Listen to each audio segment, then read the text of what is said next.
Dando continuidad a nuestra agenda académica, el día de hoy traemos un tema fundamental, muy importante para conocimiento del pediatra, para el conocimiento del neonatólogo, de la mano de la doctora Mayra Alejandra Montes Vidal. La doctora Mayra es médico y cirujana de la Universidad Libre de Cali. Realizó sus estudios en pediatría en la Universidad Católica de Buenos Aires, Argentina, y es gastroenteróloga pediatra de la Universidad de Buenos Aires, del Hospital Garrahan de Buenos Aires, Argentina. Bienvenida, doctora, y muchas gracias por su tiempo y por su colaboración con esta charla. Hola, buenas tardes. ¿Me escuchan? ¿Se escucha bien? Sí, señora, se escucha Bueno, perfecto y dale. se ve su presentación. Bueno, primero que todo agradecerles por la invitación, agradecerles a todos los asistentes, espero que sea de su agrado esta charla el día de hoy. El tema que vamos a tratar es el sangrado gastrointestinal en el recién nacido, más allá de la enterocolitis necrotizante. Dentro de los objetivos que vamos a tener de la charla, ahí paso a la siguiente, ¿sí se ve? Sí, señora, se ve Bien. perfecto. Vamos a definir los conceptos en hemorragia digestiva en el neonato. Vamos a reconocer los diagnósticos diferenciales del sangrado digestivo, también en esta edad. Vamos a identificar el espectro de manifestaciones de alergia a la proteína de leche de vaca, entre estos el sangrado digestivo en el neonato. Vamos a definir los conceptos y orientación diagnóstica en la alergia a la proteína de leche de vaca y vamos a identificar las pautas de tratamiento y seguimiento en la alergia a la proteína de leche de vaca. Primero que todo, pues como decía Iván, la hemorragia digestiva es un tema primero muy importante, segundo, siempre va a ser un signo de alarma, por lo cual es algo que tenemos que investigar siempre en todo paciente que lo presente o lo manifieste. La hemorragia digestiva se va a definir como una pérdida oculta o manifiesta, visible, de sangre que se origina en cualquier parte del tracto digestivo. Generalmente, de acuerdo al lugar donde esté ubicado el sangrado, lo vamos a dividir según la anatomía en una hemorragia digestiva alta o hemorragia digestiva baja. El reparo anatómico que utilizamos es la flexura duodeno-yeyunal o el ángulo de Treitz, que usualmente es entre la cuarta porción del duodeno ya con la unión yeyunal. Entonces, si tenemos un sangrado que nos comprometa el esófago, el estómago o el duodeno hasta el ángulo de Treitz, lo vamos a llamar una hemorragia digestiva alta, y si es del ángulo de Treitz a cualquier parte baja del intestino delgado o del colon, lo vamos a llamar una hemorragia digestiva baja. Aquí digamos, en la frecuencia es mucho más frecuente la hemorragia digestiva alta que la baja. Sin embargo, hay que aclarar que es una manifestación que es poco común.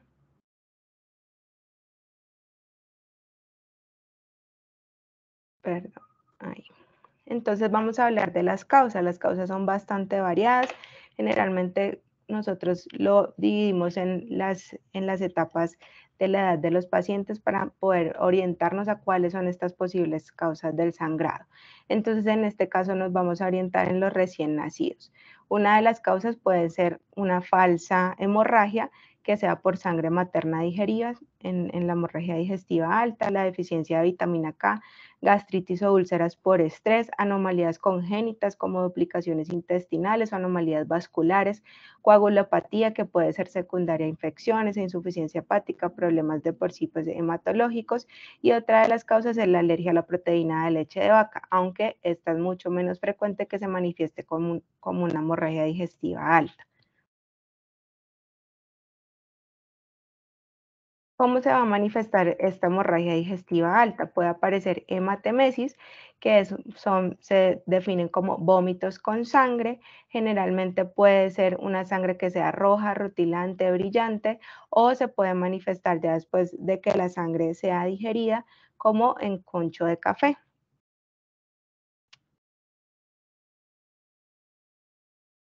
La otra manifestación de la hemorragia digestiva alta son las melenas. Las melenas se caracterizan por que son unas deposiciones negras oscuras, brillantes, que son pegajosas, son muy malolientes, lo describen como un olor a carne podrida y su apariencia es como el alquitrán. Acá en esta imagen se ve áreas en las que se ve melena y también se ve un poco, una sangre un poco más clara que pues sería más de hematoquesia, ¿sí?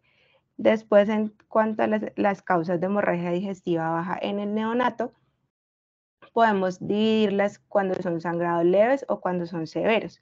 Dentro de las causas en los sangrados leves pueden haber fisuras anales, puede estar también la alergia a las proteínas dietéticas, la deficiencia de vitamina K, la hiperplasia nodular linfoide y en cuanto ya a las manifestaciones más severas de sangrado, puede ser patologías como la enterocolitis necrotizante, la enterocolitis por enfermedad de Hirschsprung, la malrotación con vólvulos y los quistes de duplicación y malformaciones vasculares.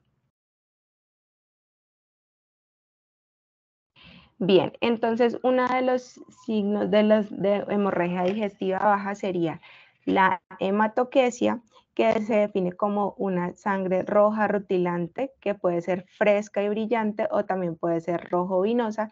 Esta puede ser combinada, puede estar combinada con las deposiciones o ir independiente de las deposiciones.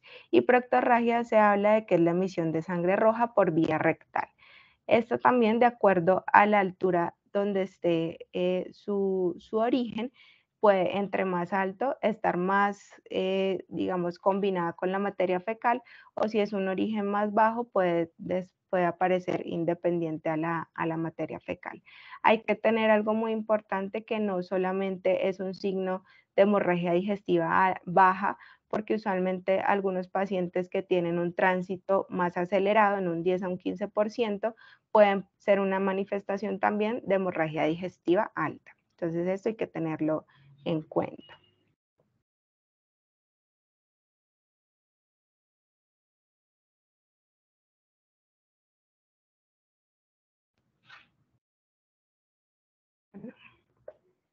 Otra de las manifestaciones es la hemorragia de origen oscuro. Esta es la presencia de hemorragia que persiste o recurre y que no sabemos cuál es el origen de la misma después de realizar una endoscopía alta y baja.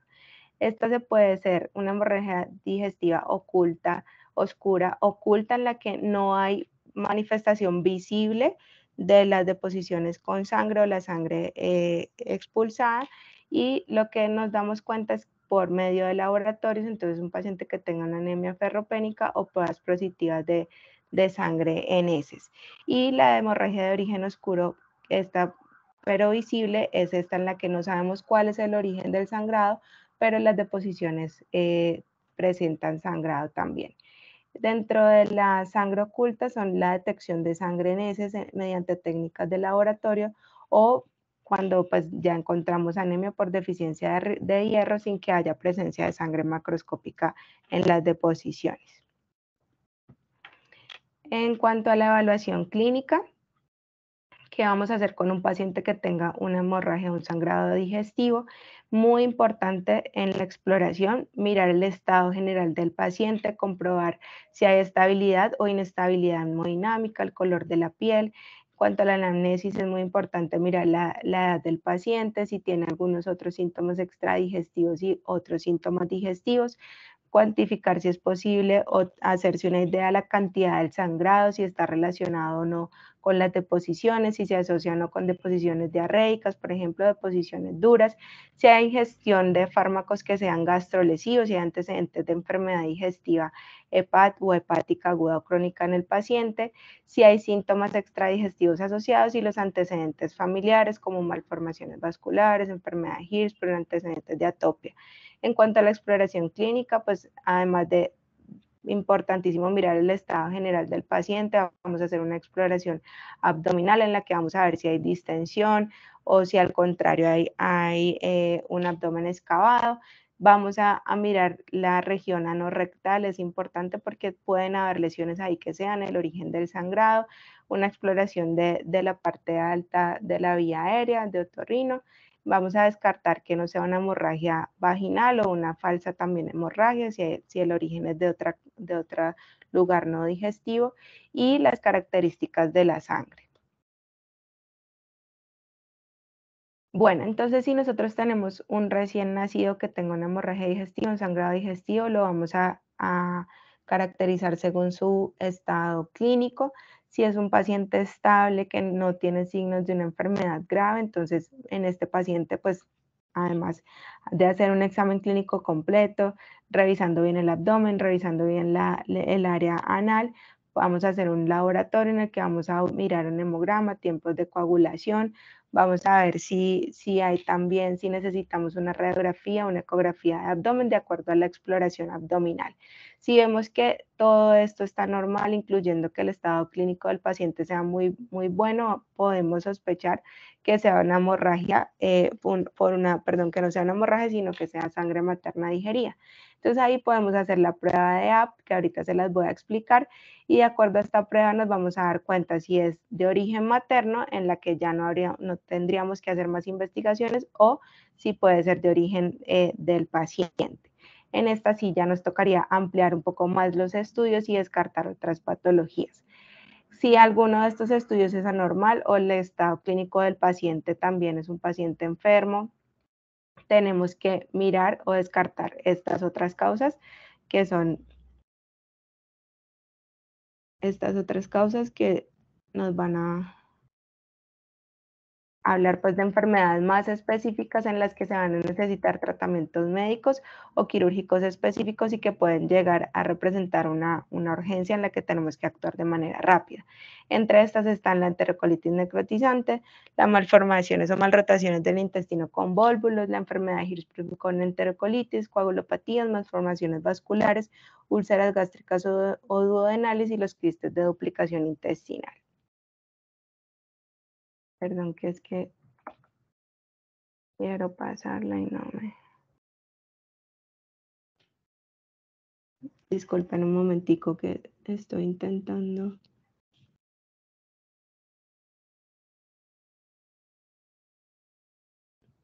¿No le pasa la diapositiva, doctora? Sí pasa, pero necesito que aparezca otra. Espérame. Ahora sí, ya. Esto era lo que quería ver, pero en esta no era tan importante ese circulito, pero en las de más adelante sí necesito que me aparezcan las otras. Listo.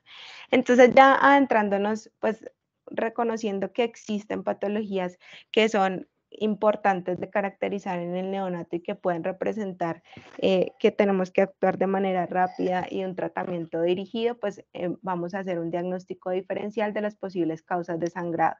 Estos diagnósticos diferenciales pues los vamos a hacer de una manera no tan profunda, porque pues en sí la charla va orientada a un tema en específico, pero pues es muy importante saber que existen y reconocerlas. Entonces, una de las causas de sangrado digestivo en el neonato es la enterocolitis necrotizante. La enterocolitis necrotizante es un trastorno quirúrgico gastrointestinal más común que se da que como característica principal es en mayor proporción en los prematuros. Es la principal causa de mortalidad operatoria en este grupo etario. Como bien dije, se da más que todo en prematuros, tiene una incidencia de 1 en 1000 nacidos vivos y sobre todo el 90% se dan en los menores de 34 semanas y un 10% en recién nacidos de término o nacidos pretérmino tardío, que generalmente tienen otras causas asociadas que desencadenan a la enterocolitis. La causa es multifactorial.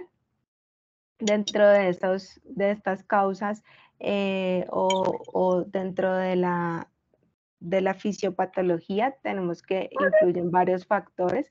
Entre estos están los factores genéticos, la alteración de la microbiota, la misma inmadurez del intestino del recién nacido, la disbiosis con el uso pues, de antibióticos. Entonces se va a producir una alteración en la que va a haber una alteración en las uniones intercelulares y esto va a hacer que entren antígenos, que se produzca una reacción exagerada de inflamación, una respuesta inflamatoria exagerada, empieza a haber una lesión de la mucosa que pueda llevar pues también a la perforación. Dentro de las causas o dentro de los factores pues que están asociados que podemos encontrar, que son factores de riesgos, pues está como tal la prematuridad, el muy bajo peso al nacer, un Apgar bajo, la alimentación con fórmula, la ventilación mecánica, causas congénitas como la cardiopatía congénita, el ducto arterioso, la gastrosquisis, farmacológicas como el uso de indometacina, antibióticos prolongados, la indometacina asociada a corticoides, la anemia y causas maternas como el estado de VIH positivo, el abuso de drogas ilícitas, la coriamnionitis y el parto vaginal. Dentro de las manifestaciones clínicas que tiene esta patología es que va a haber una intolerancia a la alimentación, un aumento del residuo gástrico, vamos a encontrar vómitos, el paciente va a estar bastante comprometido con una distensión abdominal, deposiciones con sangre, puede llegar a ser un compromiso del estado general como la perfusión, signos como apnea, bradicardia, hipoglucemia, inestabilidad de la temperatura. En la exploración muy importante que además de la distensión podemos encontrar cambios en la pared como edema de eritema en la pared abdominal. En algunas ocasiones cuando hay perforación o necrosis intestinal se puede palpar una masa fija y dentro de los laboratorios pues vamos a ver que hay un incremento de disminución de los leucocitos, trombocitopenia, acidosis y ya si hay signos pues o sea, muy mal estado general o acidosis progresiva, ya ahí vamos a ver que ya puede estar perforado, puede estar pues también asociada a sepsis. Si vemos en la radiografía de abdomen, pues hay una distensión marcada de las heces intestinales y puede haber neumatosis intestinal. Y el tratamiento también va a ser de acuerdo a la severidad del cuadro, puede ser médico, puede requerir también cirugía. Otra de las causas de sangrado es la malrotación intestinal y volver. La malrotación intestinal es un fallo en la rotación y en la fijación del intestino. Generalmente en el periodo embrionario, el intestino debe hacer varias rotaciones finalizando en 270 grados, donde va a quedar fijado el ángulo del duodeno en la parte del lado izquierdo y el ciego va a estar del lado derecho. Cuando no se produce esta rotación adecuada, esto va a predisponer a algo que se llama vólvulos del intestino delgado. Este vólvulo tiene los pacientes pues, que tengan la malrotación intestinal en general pueden estar asintomáticos, pero en un 15% pueden tener de riesgo de que se produzca este vólvulo del intestino delgado. Cuando se produce este vólvulo, generalmente lo que hace es afectar el riego sanguíneo y puede llevar también alteraciones pues, de isquemia y secundario a esto, perforación. Las manifestaciones van a ser manifestaciones de una obstrucción intestinal, aunque inicialmente el abdomen puede estar excavado. Generalmente se asocia a vómitos biliosos, un dolor abdominal continuo y cuando ya va progresando el compromiso puede haber distensión, signos de irritación peritoneal y compromiso sistémico con acidosis metabólica, shock y hemorragia digestiva. El tratamiento del vólvulo es quirúrgico, ¿sí? Es una urgencia. Listo. Otra de las causas que pueden producir sangrado digestivo en la etapa neonatal es la enterocolitis asociada a enfermedad de Hirschsprung. La enfermedad de Hirschsprung es una enfermedad que se produce por alteración en la migración de las células ganglionares, que usualmente es de cefalocaudal y generalmente lo que se produce es que cuando no están presentes estas células ganglionares en la parte distal del intestino o desde donde sea el compromiso, no hay una relajación del músculo intestinal, entonces esto hace que todo el tiempo este intestino esté tónico, esté cerrado. Y esto no permite el paso pues, del contenido del intestino hacia distal. Entonces generalmente hay un área de dilatación antes y hay un área de estrechez y hay un área de transición en la que digamos que esta parte que se ve delgadita, de esta parte de acá para abajo, no hay presencia de células ganglionares y no se produce relajación, entonces esto digamos que lo conocemos como enfermedad de Hirschsprung. Esta enfermedad de Hirschsprung se produce en uno de 4.000 nacidos vivos La enterocolitis asociada a la enfermedad de Hirschsprung más o menos se produce entre un 20 a un 60% de los pacientes que tienen la enfermedad y es la principal causa de morbilidad y mortalidad en los recién nacidos que tienen enfermedad de Hirschsprung. Sin embargo, esta manifestación puede aparecer a cualquier edad. Dentro de las manifestaciones clínicas que vamos a tener está la distensión abdominal, fiebre, diarrea, vómito, sangrado rectal, letargo y estreñimiento. Y el tratamiento va a ser médico, también es una urgencia, también puede ser desde una enterocolitis leve a una severa y en general va a manejarse con el reposo intestinal, la hidratación y los antibióticos. Otra de las causas de sangrado intestinal en el recién nacido es el divertículo de Meckel. El divertículo de Meckel es una alteración, es un remanente que queda del conducto ónfalo-mesentérico que no tiene conexión hacia la pared abdominal. Generalmente se producen, están 1 a 3% de la población general, es más frecuente en hombres que en mujeres. No todos tienen manifestaciones clínicas. Usualmente el riesgo de que haya complicaciones es, es menor a un 4%.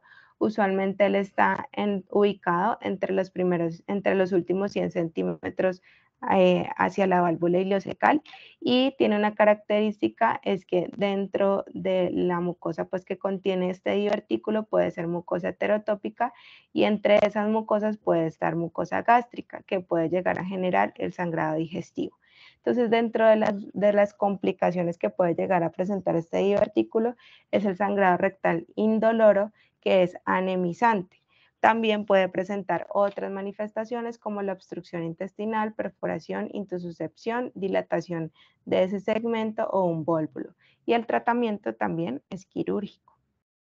La duplicación intestinal también es otra de las causas de sangrado digestivo. Es una malformación que se produce, un quiste que se produce en cualquier parte del tubo digestivo.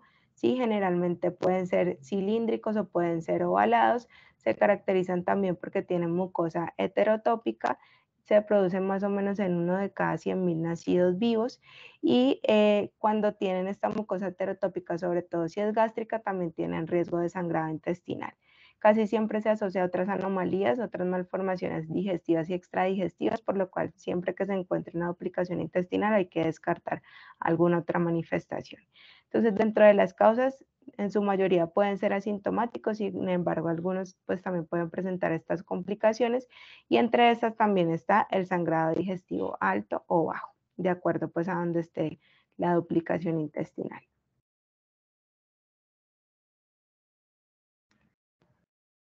Bien. Otra de las causas es la invaginación intestinal. La invaginación intestinal es mucho más común que se produzca en lactantes que sean de 6 meses a 2 años.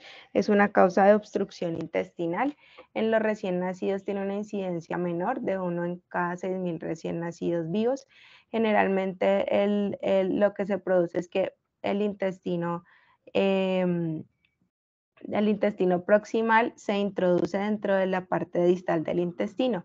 El área que más está frecuentemente asociada es el ileum terminal, es el que más está afectado.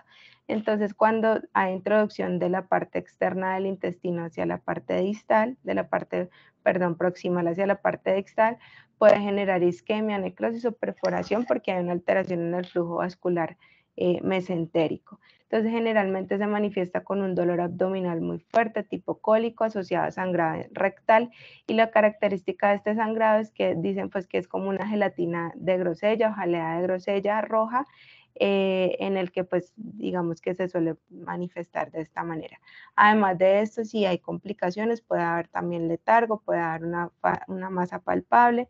Generalmente los síntomas en los recién nacidos no son tan específicos, entonces uno puede encontrar un recién nacido que esté inestable, con distensión abdominal y hematoquesia. En este recién nacido hay que sospechar la invaginación intestinal y lo podemos diagnosticar con una ecografía de abdomen y el tratamiento también puede ser por medio de un enema con bario o por medio de cirugía. Otra de las causas y que debemos descartar es la falsa hemorragia. Esta generalmente se puede manifestar como hematemesis o melena, como decíamos anteriormente, es una manifestación en la que el recién nacido está en un buen estado general, no hay anemización. El origen puede ser extradigestivo o puede ser que haya deglutido sangre en el canal del parto o durante la lactancia por fisuras, alteraciones en el pezón y la areola. La manera de diagnosticarlo, si se tiene disponible, es hacer una prueba que se llama la prueba de Abdopney, que es una prueba que se hace con hidróxido de sodio. Lo que se hace es colocar la sangre del recién nacido, digamos que se haya manifestado sobre todo como hematoquesia, porque si utilizamos la melena puede haber falsos positivos, entonces, falsos negativos, perdón.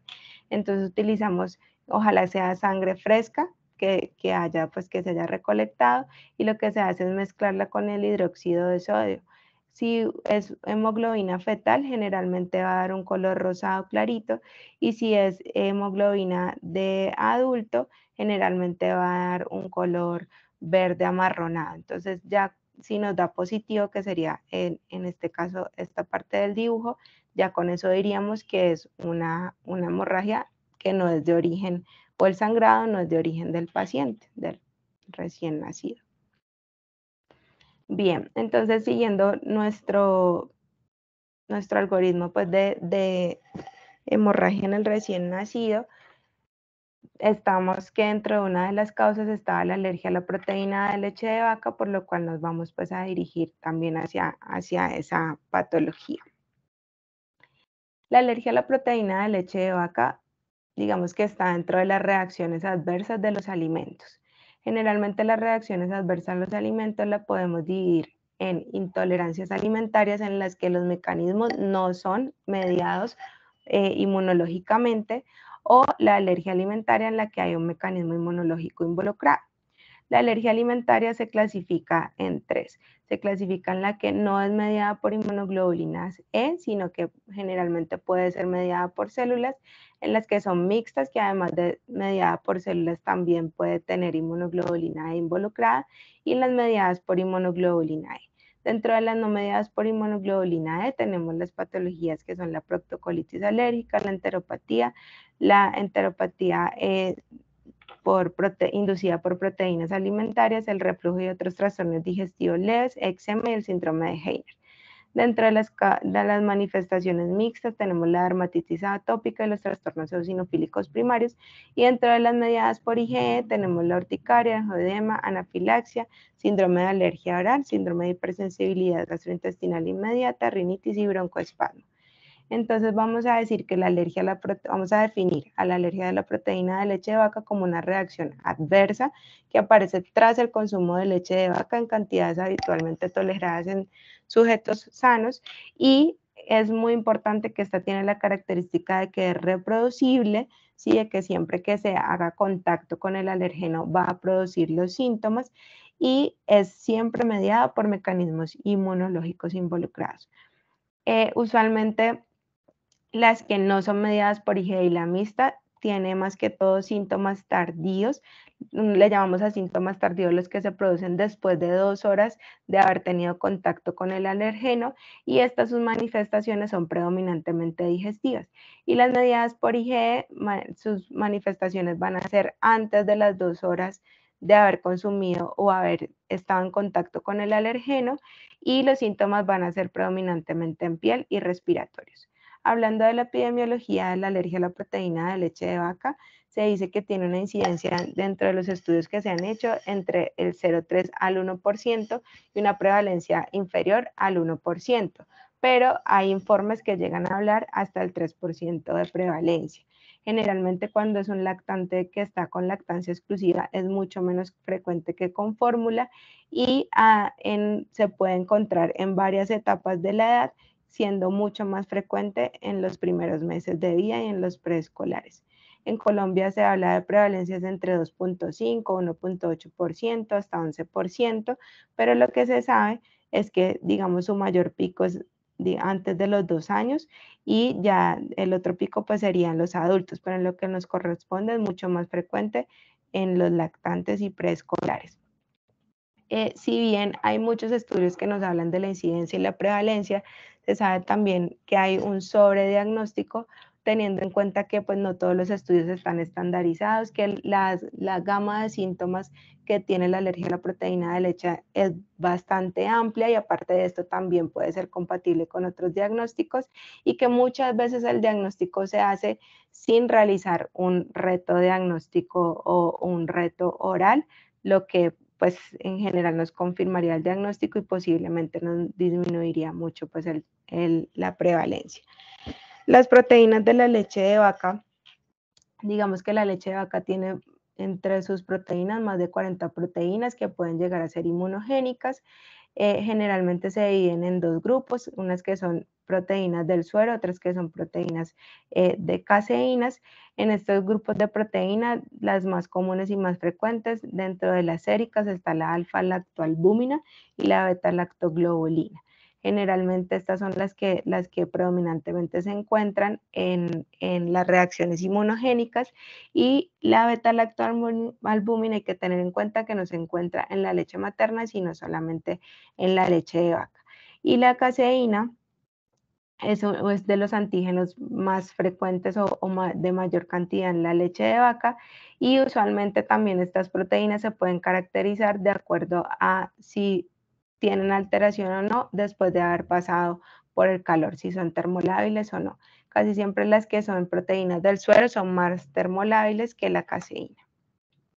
Entonces, hablando de la fisiopatología, en las causas pues, de alergia, del desarrollo de una alergia alimentaria, casi siempre están involucrados diversos factores, es multifactorial. Lo que se habla de la teoría es que hay una disregulación en la que se va mediado por la vía TH2, perdón. Entonces, usualmente, digamos, lo que más está en contacto, lo que primero está en contacto con la proteína de la leche de vaca, si digamos es una persona sana que no tiene factores de riesgo, sería por vía enteral. Entonces en el intestino este alérgeno o esta proteína tiene contacto con las células que son presentadoras de antígeno, con los ganglios linfáticos, y esto es lo que va a producir, lo que va a mediar, es sustancias que sean reguladoras como el interferón gamma, como el factor de necrosis tumoral alfa, la interleuquina 10, que nos va a llevar digamos, a activar los linfocitos T reguladores y nos va a generar tolerancia, ¿sí? Esta es la vía TH1.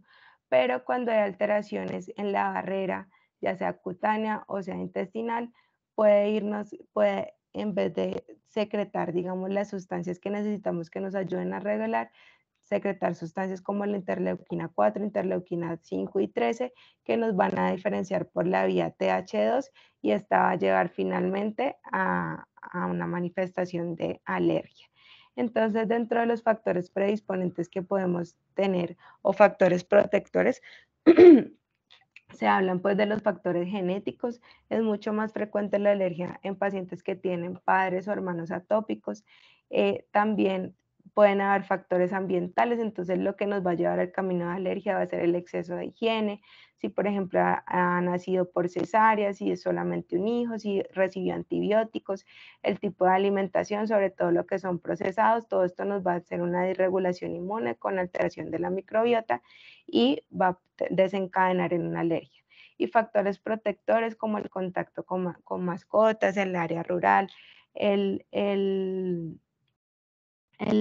digamos que exista una familia más numerosa, además de esto las interacciones dietéticas como evitar alimentos procesados y no más usar los alimentos naturales, la lactancia materna, tener una microbiota sana, esto nos va a llevar a que haya una buena regulación y nos va a llevar pues a evitar o a proteger de alergia. Entonces, de los síntomas, como les decía, existe una amplia gama de manifestaciones. Pueden ser generales, gastrointestinales, respiratorios en piel. Generalmente los más frecuentes son los de la piel y los gastrointestinales. Los podemos dividir en mediados por IgE o no IgE. Dentro de los mediados por IgE, pues está la anafilaxia. Recuerden que siempre los mediados por IgE van a aparecer antes de las 2 horas, dentro de las primeras 2 horas de la exposición al alergeno. Entonces, entre estos va a ser regurgitaciones, vómitos, diarrea, en la piel, en el respiratorio va a ser rinitis, asma, disfonía, o en la piel manifestaciones como eczema, urticaria, angioedema, síndrome de alergia oral. Y como hablábamos de los no mediados por IgE, en general puede haber cólico, irritabilidad, alteración en el crecimiento, anemia, gastrointestinales como rechazo al alimento, disfagia, regurgitación, vómitos, diarrea, estreñimiento, fisuras anales, erupciones perianales o sangrado. Y respiratorios pueden estar asociados a rinitis, sibilancia, tos crónica y en la piel el eczema. De las formas de presentación, entonces, que vamos a hablar de las no IgE mediadas, porque ahorita digamos que nos vamos a dirigir sobre todo a los que tienen compromiso gastrointestinal y predominantemente, digamos, estos se dividen en estos 4 diagnósticos. Entonces, y van a ser pues de acuerdo al compromiso del tubo digestivo. Una va a ser la proctocolitis alérgica inducida por proteínas alimentarias. Otra va a ser el síndrome de enterocolitis inducido por proteínas alimentarias, la enteropatía alérgica y ya, digamos, algo que no vamos a tratar pues en esta charla, pero es otra forma de manifestación, son los trastornos gastrointestinales eosinofílicos. Bueno, la proctocolitis alérgica inducida por proteínas alimentarias es una de las manifestaciones más frecuentes de alergia. Generalmente se produce en lactantes en los primeros 6 meses de vida en un 60%. Como lo muestra esta imagen, el compromiso es del intestino grueso o colon. Inician las primeras semanas de vida, generalmente se resuelve antes de los 2 años. Los síntomas en esta entidad se van a manifestar más que todo con diarrea y presencia de hematoquesia y moco en las deposiciones. Si nosotros analizamos cómo se ve la mucosa, cuál es el compromiso del colon, se puede encontrar que hay lesiones eritematosas, ulcerosas o erosiones que pueden, digamos, manifestarse pues de esta manera. Y en la histología vamos a ver infiltrados sinófilos e inflamación pues en la mucosa. El síndrome de enterocolitis inducida por proteínas. Este síndrome puede tener de manifestaciones leves a severas. Es muy poco frecuente, con una incidencia de 0.015 a 0.7. Generalmente se da en lactantes y niños pequeños, en lactantes más o menos entre los primeros 2 a 7 meses de edad. Las manifestaciones, como les dije, puede llegar a ser leves o llegar a ser una emergencia. Casi siempre se manifiesta después de las 2 horas de ingerida el alimento, pero siempre es entre las primeras 4 horas de que se ingirió. Se producen muchos vómitos seguidos. Esto puede llevar a deshidratación, letargia, palidez. Entre las 5 y 10 horas puede haber diarrea con moco o sangre asociada, y si el compromiso es mayor puede llegar a tener hipotermia, metamoglobulinemia, acidosis metabólica, hipotensión arterial, que puede ser muy similar pues a un cuadro de sepsis. Generalmente esto va a resolver después de las primeras 24 horas de suspender pues el alimento que lo desencadena. La confirmación diagnóstica se puede hacer con reto oral, pero esta confirmación siempre debe ser bajo supervisión médica y solo se va a hacer si hay mucha duda diagnóstica y después de los 12 meses de que se produjo esta reacción. Este también se puede diferenciar o se clasifica en agudo crónico. Generalmente el compromiso crónico, los síntomas son mucho más insidiosos. Asociado a esto se puede producir sobre todo en niños que son de 6 a 4 meses, de 4 a 6 meses de edad, y en estos pacientes los síntomas son persistentes y pueden llevar a un retraso en el crecimiento. Como hablábamos ahora, otra manifestación son los trastornos eosinofílicos gastrointestinales que pueden afectar a cualquier parte del tubo digestivo, desde el esófago hasta el recto. Generalmente estos son trastornos crónicos que son inmunomediados, que pueden afectar en cualquier parte de la mucosa, de la capa, perdón, intestinal. Puede ser mucosa, muscular o serosa. Las manifestaciones también son muy variadas y van a depender del sitio donde sea la afectación y también de la capa que esté afectada. Siempre, aparte de la manifestación clínica, pues vamos a necesitar biopsia en la que vamos a encontrar los eosinófilos aumentados en el tejido y tenemos que descartar una causa secundaria de la infiltración. eosinófilos. Usualmente tenemos unos valores de referencia de los eosinófilos hasta cuánto puede ser normal en la capa de infiltración en la mucosa, por lo cual pues siempre hay que tener en cuenta esto. Y aclarar que en el esófago usualmente no deben haber eosinófilos y se considera ya esofagitis eosinofílica cuando es mayor de 15 eosinófilos por campo. Otra de las manifestaciones de la alergia a la proteína de leche de vaca es la enteropatía inducida por proteínas alimentarias. Esta enteropatía va a afectar, como lo muestra esta imagen, todo lo que es el intestino delgado. Usualmente es en bebés muy pequeños antes de los 9 meses, se resuelve entre el primer y el segundo año de vida. Los síntomas van a ser de mala absorción. Entonces, ¿qué vamos a encontrar? Diarrea crónica, estetorrea, que en algunos pacientes pueden haber vómitos o intolerancia también secundaria a carbohidratos. Puede haber un retraso, en la mayoría está asociada también a un retraso de crecimiento, y si nosotros vemos pues también el compromiso en paraclínicos, podemos encontrar deficiencia de hierro, anemia, hipoalbuminemia y eosinofilia periférica. ¿Por qué se producen todas estas causas? Porque estas manifestaciones, porque hay una atrofia vellositaria, entonces se produce un daño estructural de la mucosa con infiltración de células, lo que nos lleva pues a todo este compromiso intestinal. Entonces sí, pues digamos que en este cuadrito lo que se quiere es como resumir un poco las manifestaciones digestivas. Entre estas, como dije, la más común en los menores de 6 meses es la proctocolitis alérgica. Generalmente el alérgeno más involucrado es la proteína de leche de vaca, y casi siempre esta puede estar asociada más o menos en un 15 o un 20% a alergia a la soya también. Siempre tener en cuenta que los antecedentes familiares pueden, predisponen o aumentan el riesgo de que el paciente también tenga una alergia, y generalmente se resuelven antes de los 12 meses de vida. Otra de las manifestaciones de la alergia a la proteína de leche de vaca es la enfermedad por reflujo gastroesofágico.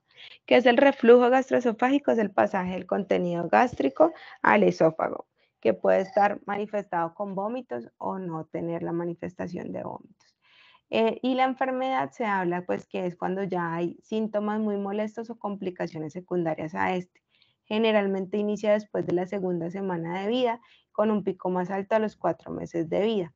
Se sabe que el reflujo o la manifestación de reflujo en lactantes es un trastorno que en realidad es fisiológico y se debe a la misma inmadurez de los mecanismos pues antirreflujos, y que generalmente no hay una enfermedad o una patología de base.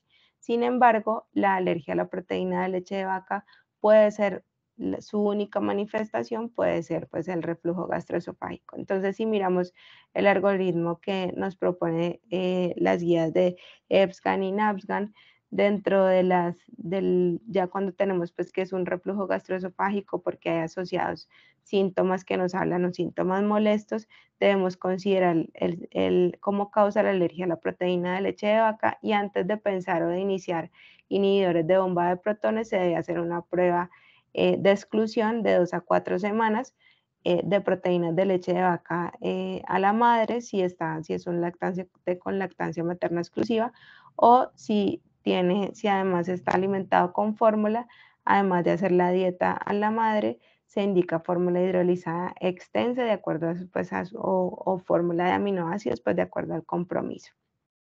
Y si el paciente pues mejora, después hay que hacer un reto de confirmación para pues confirmar bien el diagnóstico. Y ya si no hay mejoría, lo consideramos pues ya remisión a gastroenterología para descartar o para posiblemente iniciar inhibidor de bomba o descartar pues otras causas. Otra de las manifestaciones pues es el cólico infantil, a saber que no es una causa o no es la manifestación principal de alergia. El cólico infantil como tal es un proceso pues fisiológico que se produce más o menos con un pico entre la cuarta y sexta semana de vida, que va disminuyendo más o menos a las 12 semanas. Hay unos criterios que lo definen, que son los criterios de Roma 4, y el 20% de los pacientes pueden, digamos, ser una manifestación asociada dentro de la alergia alimentaria. Entonces, usualmente tener en cuenta que no solo el cólico infantil como tal nos va a hacer el diagnóstico, siempre hay que mirar si existe alguna otra manifestación y con esto vamos a hacer una prueba de exclusión y vamos a ver si mejoran o no los síntomas y después una prueba de confirmación. Y otra de las manifestaciones es el estreñimiento, que en general también el estreñimiento es funcional, tiene una prevalencia general mundial del 9.5%, raramente es causado por alergia alimentaria y solo en aquellos pacientes en los que sea un estreñimiento refractario vamos a pensar que pueda ser secundario a una alergia a la proteína de leche de vaca. Entonces esto se produce porque hay una inflamación a nivel bajo del recto o en la región rectal, entonces esto hace que la persona aumente el tono del esfínter, que se produzcan fisuras y proctitis y que todo desencadene en un estreñimiento. Entonces, ¿cómo vamos a hacer la evaluación diagnóstica en un paciente que sospechemos o que tenga una manifestación de alergia a la proteína de leche de vaca? Entonces, tener en cuenta los antecedentes, si hay atopia en el paciente o en los familiares, tener en cuenta que el que tenga un hermano atópico duplica el riesgo de alergia a la proteína de leche de vaca. Caracterizamos los síntomas, si son crónicos o agudos, si, cómo son los síntomas digestivos, si tiene alguna otra manifestación asociada como manifestaciones en piel o respiratorias, si ha recibido algún tratamiento, si ha recibido antibióticos y vamos a mirar también la historia nutricional y dietética, si estaba expuesta a succedáneos de la leche materna, sobre todo en las primeras 24 horas, que es lo que conocemos como el biberón pirata, que esto pues se ve que está asociado a un mayor riesgo pues de alergia a la proteína de leche de vaca. Hay una herramienta que se llama el COMIS, es una puntuación de los síntomas relacionados con la leche de vaca. Entonces, esta herramienta no nos va a servir para hacer el diagnóstico, pero sí nos va a servir para poder evaluar al principio de los síntomas y si sospechamos una alergia, hicimos una eliminación de la proteína de leche de vaca, nos va a ayudar a mirar y a corroborar si hubo mejoría o no de los síntomas. También nos ayuda sobre todo a sensibilizar cuáles son las causas, pues digamos cuáles son los síntomas que pueden estar asociados a la alergia. Entonces, siempre, siempre, siempre tenemos que hacer una prueba de eliminación seguida de una prueba de provocación como diagnóstico, no con esta herramienta. Entonces aquí lo que vamos a evaluar es que si hay presencia de síntomas como llanto, regurgitaciones, las deposiciones, si hay síntomas cutáneos o respiratorios. Cuando el resultado es menor a 12 es poco probable que sea una alergia a la proteína de leche de vaca y cuando es mayor a 12 es más probable. Entonces, para el diagnóstico, como dijimos, siempre que sospechemos una alergia a la proteína de leche de vaca, vamos a hacer una dieta de eliminación. Esta dieta debe durar de 2 a 4 semanas. ¿Por qué? Porque sabemos que las manifestaciones del compromiso digestivo son tardías y también la recuperación, más o menos de acuerdo al compromiso del paciente, puede tardar entre 2 a 4 semanas en mejorar. El paciente que tenga lactancia materna exclusiva, vamos a hacer exclusión de la proteína de leche de vaca de la dieta materna. Y si es un paciente alimentado con fórmula, vamos a hacer, aparte de la exclusión de la dieta materna, vamos a dar una fórmula hipoalergénica. Dentro de las fórmulas hipoalergénicas, la primera opción siempre va a ser la fórmula extensamente hidrolizada, sobre todo cuando son manifestaciones leves a moderadas, y la fórmula de aminoácidos va a quedar reservada a pacientes que tengan síntomas graves con deterioro nutricional o que no respondan a la fórmula extensamente hidrolizada. Y súper importante también en estos pacientes, como vamos a excluir un alimento que tiene, digamos que nos aporta tantos nutrientes, pueden haber alteraciones nutricionales como déficit de calcio, de hierro, de vitamina D. Entonces es muy importante el seguimiento por nutricionista y lo mismo para la madre. Entonces, la piedra angular del diagnóstico es la dieta de eliminación seguido por la prueba de reto oral, ¿sí? Tener en cuenta que el 99% de los pacientes que tienen alergia, la lactancia materna, o sea, del 99%, sobre todo los que tienen manifestaciones leves, a través de la lactancia materna no pasa la cantidad suficiente de alergeno que vaya a desencadenar una reacción alérgica.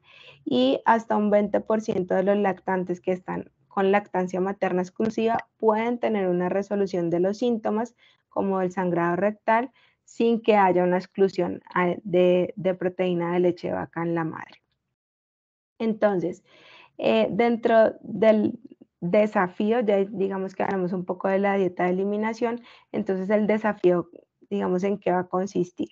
Si lo podemos dividir en que sea abierto o doble ciego o ciego. Entonces, en el reto oral abierto es en el que todos sabemos que se va a ingerir la proteína de leche de vaca. Este siempre hay que hacerlo a menos que sea, pues que los síntomas sean muy graves o amenazantes. Generalmente cuando sospechamos que es una alergia mediada por IgE, que pueda llegar a ser una reacción más severa, siempre tiene que ser bajo supervisión médica y el paciente siempre se debe observar dentro de las primeras 2 horas después de que se dio la dosis máxima de la proteína de leche de vaca. Cuando es una alergia que no es mediada por IgE, que las manifestaciones sean de leve a moderada, generalmente la prueba de reto se hace en el domicilio, se debe hacer un seguimiento de al menos 48 a 72 horas a la aparición de síntomas y si no presenta síntomas, se debe continuar la exposición a la proteína de leche de vaca, al menos 200 mililitros de leche por día durante al menos 2 semanas. El desafío oral, que es doble ciego controlado por placebo, es el estándar de oro, pero generalmente queda reservado pues, al ámbito clínico cuando hay dudas diagnósticas. Dentro de las otras pruebas que tenemos disponibles, aunque hasta el momento no se deben hacer todas, o sea, todas no tienen indicación de hacerse en el diagnóstico, están la determinación de la IgE total, porque no nos van a contribuir en el diagnóstico de la alergia, y aparte de esto, digamos que sí las podemos encontrar aumentadas en un paciente, sobre todo que tengan eczema severo. Sin embargo, no nos hace como tal sola diagnóstico. Lo mismo son las pruebas específicas, sobre todo cuando las manifestaciones no son medidas por IgE, entonces la IgE específica y las pruebas cutáneas nos pueden hablar de sensibilización, pero tampoco nos van a confirmar el diagnóstico de alergia. Las pruebas de parche de atopia tampoco se recomiendan, sobre todo en las que no son medidas por IgE. La endoscopía no se hace de rutina a todos los pacientes, solamente en pacientes que sean por ahí refractarios a tratamiento o que estemos pensando en otra causa diagnóstica. Y otros estudios como los niveles de IgG y IgG4 tampoco son validadas ni recomendadas, al igual que la calprotectina, que no se debe hacer de rutina. En cuanto al tratamiento, entonces hablábamos de la dieta de eliminación, ya cuando confirmamos el diagnóstico, porque con el reto oral volvieron y aparecieron los síntomas, entonces con esto ya confirmamos este diagnóstico. Generalmente el tratamiento debe ser mínimo durante 6 meses o hasta que el paciente cumpla el primer año de edad.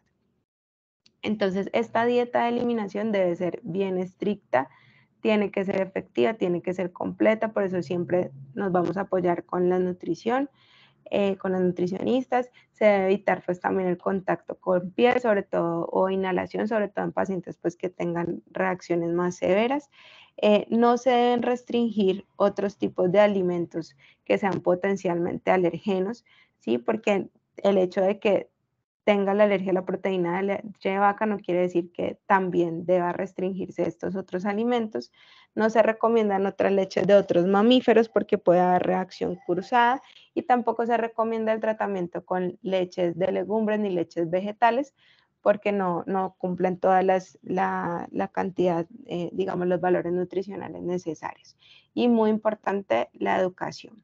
Siempre tener en cuenta que si vamos a poner a hacer una madre dieta de exclusión, tenemos que hacer la suplementación de calcio, de vitamina D y que esto que ofrezcamos debe ser que sea hipoalergénico, que no contenga proteína de leche de vaca. Entonces a las madres de calcio debe ser 1 gramo por día y vitamina D 600 miligramos día. Y en los lactantes, sobre todo en los que tengan, digamos que no consuman fórmula extensamente hidrolizada menos de 15 mililitros, de 500 mililitros al día. En esto se debe suplementar también calcio y vitamina D. Y en la vitamina D, los que tengan riesgo de deficiencia también debe suplementarse. Entonces, para hablar un poco de las fórmulas que tenemos para el tratamiento, tener en cuenta que la fórmula parcialmente hidrolizada no nos va a hacer tratamiento para la alergia a la proteína de leche de vaca.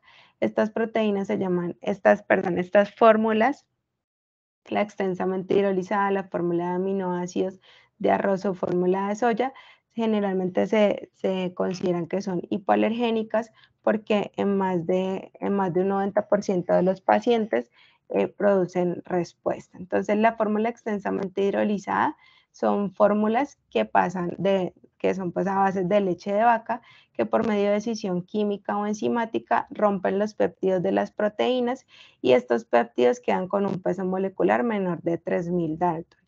Generalmente pueden ser de origen de proteínas de suero o de caseínas.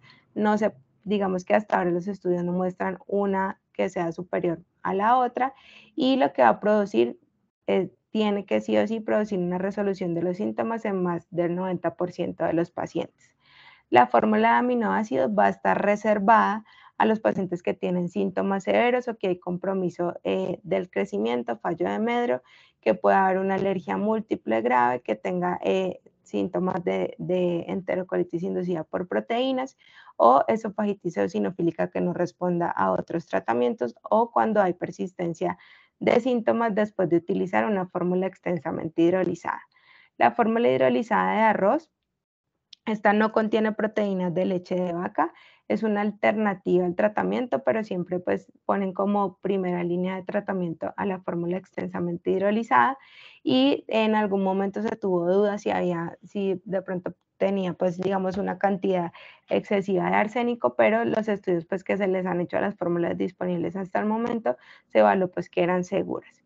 Y la fórmula de soya es un aislado de proteína de soya que es hidrolizado enzimáticamente y generalmente está indicada en la alergia IgE mediada y después de los 6 meses de edad. Generalmente no se utiliza en la que es alergia no IgE mediada porque entre un 10 y un 15% de los pacientes que tienen alergia a la proteína de leche de vaca van a presentar también alergia a la soya. Entonces, si miramos esta recomendación que tenemos de la última guía de la EBSGAN, de alergia a la proteína de leche de vaca que salió este año, entonces aquí es pues como un resumen de todo lo que hablamos anteriormente.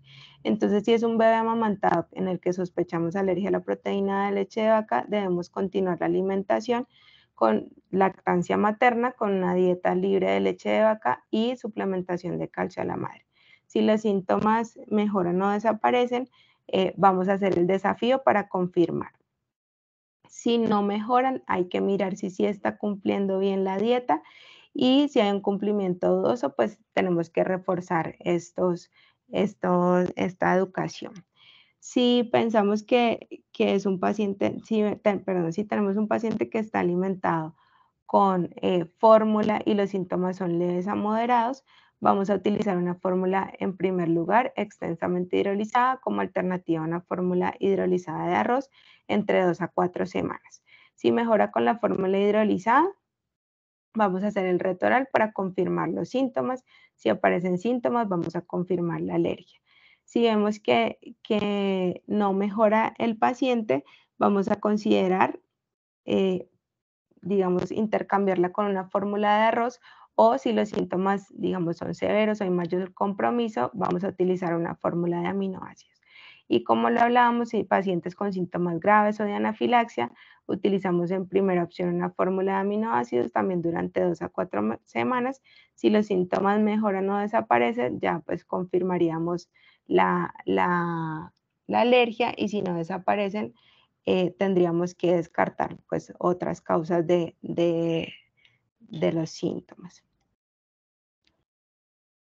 Bien, ¿cómo hacemos el desafío después del tratamiento? Entonces este se hace después de 6 meses de hacer la dieta o que el paciente ya tenga un año de vida. Lo ideal es no realizarlo cuando se vaya a introducir un alimento nuevo. Generalmente los pacientes que tienen manifestaciones IgE mediadas es recomendado dosar los niveles de IgE específicos para mirar o predecir si va a haber alguna reacción severa. Y si este desafío es positivo, o sea, presenta síntomas cuando reintroducimos la proteína de leche de vaca, debemos nuevamente evitar la exposición de proteína de leche de vaca durante 6 meses y ahí volver a hacer el desafío oral. Entonces, lo que recomiendan de cómo hacer este desafío es mediante la escalera de la leche. Entonces, semana a semana vamos introduciendo digamos, una presentación. Empezamos con la presentación horneada, en la que puede ser por medio de galletas o pan, en la que se da un aumento pues progresivo de la cantidad. Si en esa primera semana no produce ningún síntoma, en la siguiente semana vamos a introducir yogur, en la tercera semana vamos a introducir queso y por última, la cuarta semana vamos a introducir la leche de vaca. Entonces, para finalizar, es muy importante primero promover la lactancia materna. Como sabemos, digamos que no hay la lactancia como tal tiene muchos otros beneficios que nos van a utilizar. No hay en este momento pues estudios que confirmen que es protector para alergia. Sin embargo, se sabe que es mucho menos frecuente en pacientes que se alimenten con lactancia materna exclusiva, entonces es muy importante pues promover la misma. No hay que restringir, por ejemplo, en pacientes madres que hayan tenido hijos alérgicos, que de pronto tengan un segundo embarazo y que piensen pues que haciendo restricciones alimentarias de alergenos va a disminuir este riesgo de alergia. Eso digamos que hasta ahora no tiene evidencia, entonces no hay que hacer restricciones de los alergenos. Además de eso, también hay que evitar la introducción temprana de fórmula de leche de vaca, como hablábamos del biberón pirata. No hay evidencia tampoco de que las fórmulas hidrolizadas extensas o parcialmente hidrolizadas prevengan la alergia. Y en cuanto a la alimentación complementaria en un paciente que tenga alergia a la proteína de leche de vaca, siempre se debe introducir la alimentación complementaria a los 6 meses de edad y no se debe retrasar los alimentos considerados potencialmente alérgicos o los otros alimentos, pues aparte de la proteína de leche de vaca, no se debe retrasar su introducción. O sea, a partir de los 6 meses introducimos también estos otros alimentos. Listo.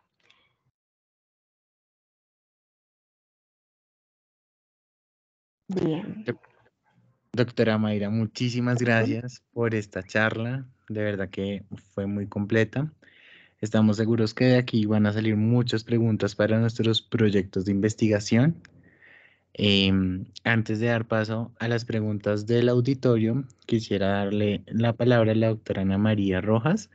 La doctora Ana María es gastroenteróloga de nuestro hospital y la invitamos a dar un comentario para llevar a casa a todos nuestros asistentes. Doctora Ana María, bienvenida a Natus. Buenas noches a todos. Muchas gracias, Iván, por tu presentación. Primero, pues quiero agradecerle a Mayra por este súper resumen que pudo hacer en cuanto al abordaje del sangrado gastrointestinal en el recién nacido. Creo que fue algo bastante concreto, con muchas cosas. Digamos que, como ustedes pueden ver, ella nos llevó como por un camino con muchas patologías alrededor. Por lo tanto, pues yo creo que el primer mensaje que debemos tener en cuenta es que la etiología es multifactorial, que siempre pues debemos buscar de lo más frecuente, o sea, irnos de lo que con mayor frecuencia se pueda presentar a lo más raro. Sin embargo, pues la clínica del paciente también nos va a ir diciendo hacia dónde nos tenemos que ir, ¿sí? Y de esta forma, pues vamos a poder hacer el mejor abordaje diagnóstico y terapéutico de acuerdo a lo que consideremos que podamos encontrar. Entonces, lo primero es tener claro cuáles puedan ser las causas. De acuerdo a las causas, buscar y hacer el abordaje diagnóstico correspondiente y de acuerdo a eso, pues ya establecer la terapia que consideremos que sea la más instaurada para el paciente, teniendo claro que no siempre es necesario, por ejemplo, hacer cosas muy exhaustivas e inclusive pues estos pacientes muchas veces representan un reto inclusive para nosotros como gastroenterólogos dentro de pues muchas de las causas que pueden presentar e inclusive también dentro de la misma frecuencia que pueden presentar. O sea, por ejemplo, hace poco hubo el caso de un recién nacido con una hemorragia de vías digestivas horrible, o sea, que si uno la veía era una cosa espantosa, pero en un paciente estable, realmente sin ninguna otra cosa, y pues al parecer finalmente terminó siendo deglución de sangre materna, ¿sí? Entonces, realmente, pues digamos que cada paciente se individualiza, cada paciente termina siendo un reto en su medida. Entonces, por lo tanto, de acuerdo a eso, siempre etiología, identificar causas y de esa manera dar tratamiento. Y Mayra, muchísimas gracias nuevamente por tu presentación. Parece que fue muy Gracias. productiva. Gracias, no me alegra que les haya gustado y bueno, si tienen preguntas, con mucho gusto.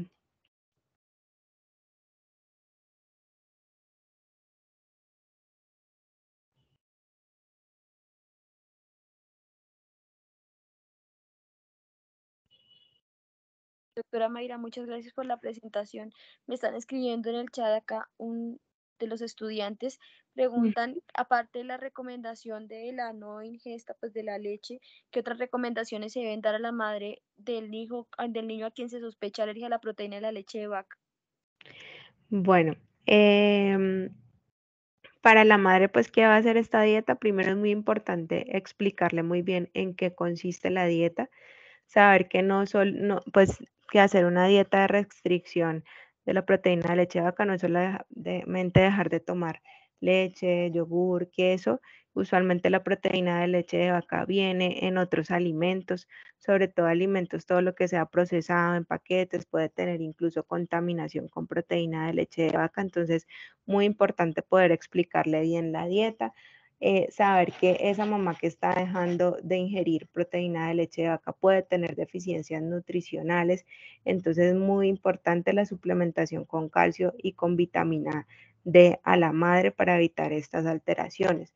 Saber también que esto no es fácil, o sea, hacer esta dieta, tener un hijo enfermo, no es muy fácil, entonces darle mucho apoyo, entenderla, incluso a veces es importante también mirar la parte emocional, mirar la parte también social, si tiene apoyo esta mamá, porque la verdad es que no es nada fácil pues hacer este tratamiento y este manejo.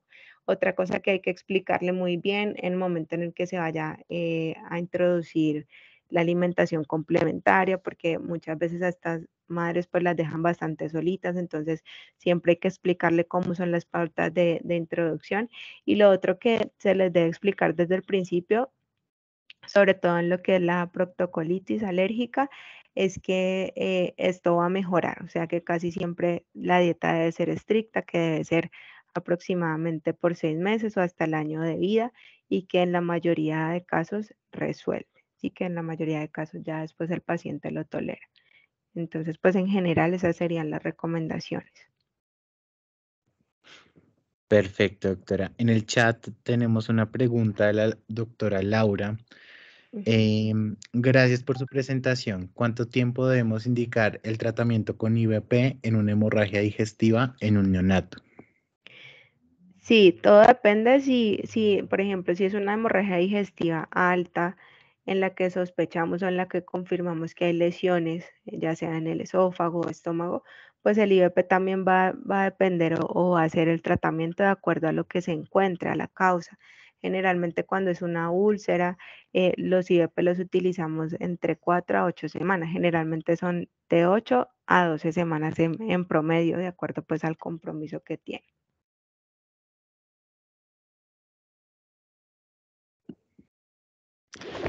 Perfecto, doctora. Otra inquietud, ¿cuánto tiempo deberíamos indicarle a la madre una dieta de exclusión estricta antes de iniciar el reto con lactancia nuevamente? Hay muchos lados que hablan de 72 horas, 5 días, pero en sí, pues, ¿cuál sería la mejor recomendación? Sí, la recomendación son 72 horas. O sea, se dice que después de que la madre ingiere el alimento, la proteína de leche de vaca, las primeras 72 horas, ya después de ese tiempo, ya no hay proteína de leche de vaca a través de la lactancia. Sin embargo, hay que tener en cuenta que yo les decía pues dentro de la charla que muchos pacientes, sobre todo cuando son manifestaciones leves, que solo están, digamos, asociadas a afectación del colon distal, como la proctocolitis, puede ceder espontáneamente, incluso sin hacerle restricción de proteína de leche de vaca. Entonces, si uno ve a un paciente que está sano, que solamente tiene deposiciones con sangre, este sangrado es escaso, no hay ningún otro signo de alarma, uno incluso puede darle tiempo de 4 semanas a ver si resuelve solo. ¿Sí? En la mayoría de veces puede resolver solo, incluso no hay que hacer ninguna dieta, pero lo ideal, y incluso si un paciente está en buen estado general, no tiene ningún otro compromiso de crecimiento y no tiene una diarrea, digamos, abundante, uno puede continuar la lactancia aún si la madre pues apenas está empezando a hacer la dieta. O sea, lo ideal es entre más se promueva la lactancia materna y entre más menos se quite ese tiempo, porque eso todo puede predisponer a que la mamá en algún momento se desanime a seguir lactando. Perfecto, doctora. ¿En el auditorio hay alguna otra pregunta?